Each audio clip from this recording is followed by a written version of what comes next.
welcome to part 1 of 3 of picking, prepping and performing your songs.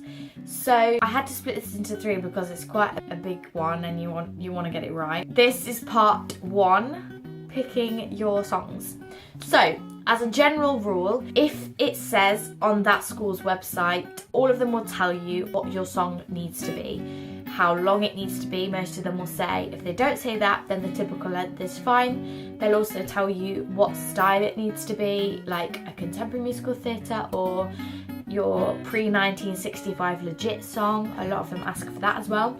But if they don't ask, this is your typical rep of songs, your repertoire of songs that you want to have. So you want to have your one contemporary song. So this needs to be from a musical post 1970, but it's good to have a really recent one, like post 2000, I'd say. A lot of schools, they want to hear what's really big in the industry at the minute. So it's good for your contemporary song to be quite recent. Doesn't matter if it's English, American. Then you want your legit song, which means your pre-1965 ballad. So this wants to be something like Oklahoma or The King and I or Rodgers and Hammerstein, Cole Porter, things like that. So you need one of these songs, and most people hate their legit song. It's not the style of singing that most MTs are used to. You've got to learn to love it, because when you actually get into school, you spend the whole first year just doing legit, and legit is the core of everything. If you don't have legit, then you don't have the strength or something. So learn to love your legit song as well. Don't be afraid of performing it. Don't be like, oh, I don't want to perform this one, because you want to love it. So find a song that you really, really like. It's good to have a pop song maybe in there. Just shows a different style, you know, a bit of riffing. It's just good maybe to have a pop song in there. I didn't have one. I had one that was sort of, it was from the kids from Fame, so it was sort of Fame but sort of a pop song, so it could have gone in either category. So, but I never used it at any audition. So it's also good to have a second contemporary choice song, maybe one that's up tempo and one that's a ballad, so that if they ask to see something else, you've got something else that you can show them. You don't want to be in the position where they're like, oh, that was really good, can we see something else? And you're like, I don't have anything else. But yeah, so they're the main core, I'd say. You want a contemporary, a second choice contemporary, a legit song, and possibly a pop song. All of the songs need to be something that you connect with, something that you can act really well. Acting through song is really important. It needs to be something you're good at. You need to be able to sing it well. If you can't hit the high G, don't sing it. So where do you start looking for these songs? Find a composer that you love. So if you love Rent, for example, Rent's pretty well known, so to sing a song from Rent at an audition, I'm not sure how it would go down, but like you can look at Rent and then look at the composer of Rent, Jonathan Larson, and then see the other shows that he's written. The music will be similar, and see if there's any songs in the other shows that he's written like you really like. So like Tick Tick Boom, Jonathan Larson wrote, there's some really nice songs in that. If you love Dear Evan Hansen, that's Pasek and Paul. Dogfight is written by Pasek and Paul. If you haven't listened to Dogfight, or listen to Dogfight, it's amazing. So look at the composers you like and the different shows they've done. See if you can find a little something different in your song. You want your song to show your range and your versatility. So you don't really want something that just plods through. They call it a patter song, I think. Don't do a song that's quite speak-singy, because it doesn't show them anything. You know, even if you do it really well, they're probably just going to ask for you to sing something else because it hasn't shown them what they need to see. You want a song that goes on an emotional journey. That sounds really like cringe, but it's true. Like, you don't want a song really that's just sad the whole way through, or that's just, you know, everything's great. It's nice if you can find different moments in your song to show your acting, that you can act in different ways, if that makes sense. Avoid really well-known shows, things like Les Mis and Wicked and stuff.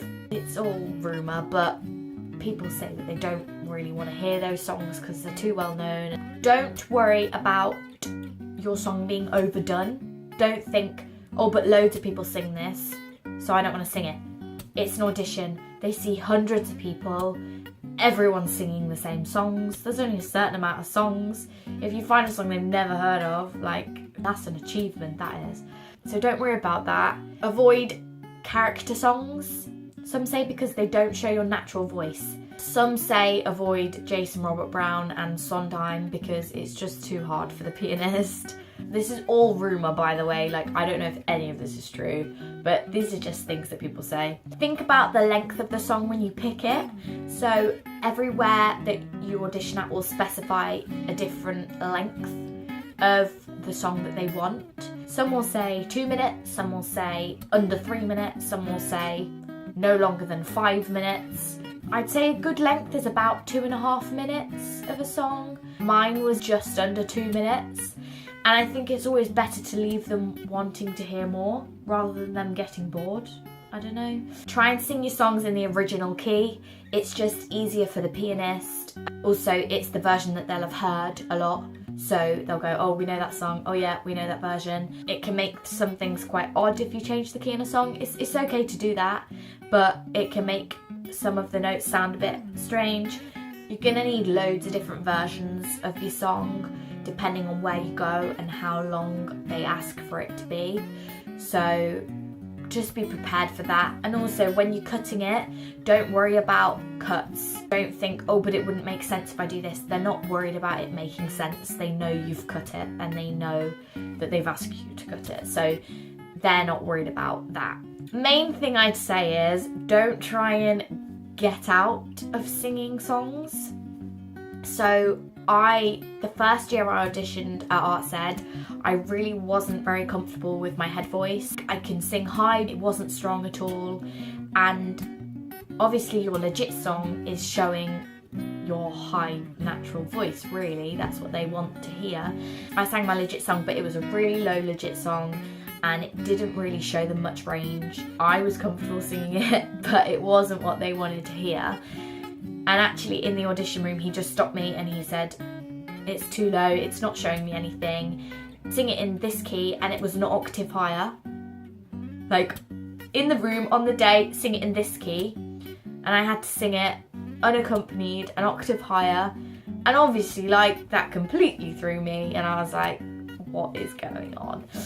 But he said to me, you need to be singing high songs. He said, you need to be singing young girl songs because, yes, my casting is young girl. He said you need to be singing like Oklahoma and all the Rodgers and Hammerstein, and that was his advice to me. So I took his advice and I just worked and worked and worked on my head voice, really strengthening that as much as I could. I just sang loads of legit songs and I found one that I loved. I sang Goodnight My Someone from The Music Man as my legit song, and that was really high, but you know, you just sing it and repeat it and do the exercises, singing exercises to strengthen the notes. And I sang that at my Arts Ed and I got on the reserve list from that. So it just shows, don't try and get out of doing a song because it won't work in your favour. They'll just say, never mind. Sad to say it, but at the end of the day, they've got hundreds of people auditioning, and if you do something odd or you do something that they're just like, oh, they've got enough people to just be like, oh, okay, next year. Do you know what I mean? So you want to get it right the first time if you can. So you want to pick songs that you love, pick songs that you sing really well, work on them loads. Don't be scared of your legit. Make sure that it's not too long that they're going to get bored. Make sure it's not too short that they're like, whoa, that was over quickly. Make sure that you love your song, please. I met so many people at my audition and they were like, oh, I hate this song. And I'm like, why are you singing it then? Pick something you love. That's the most important thing. You love and that you sing really, really well. So that is part 1. Please join me for part 2, where I will be talking about prepping your songs.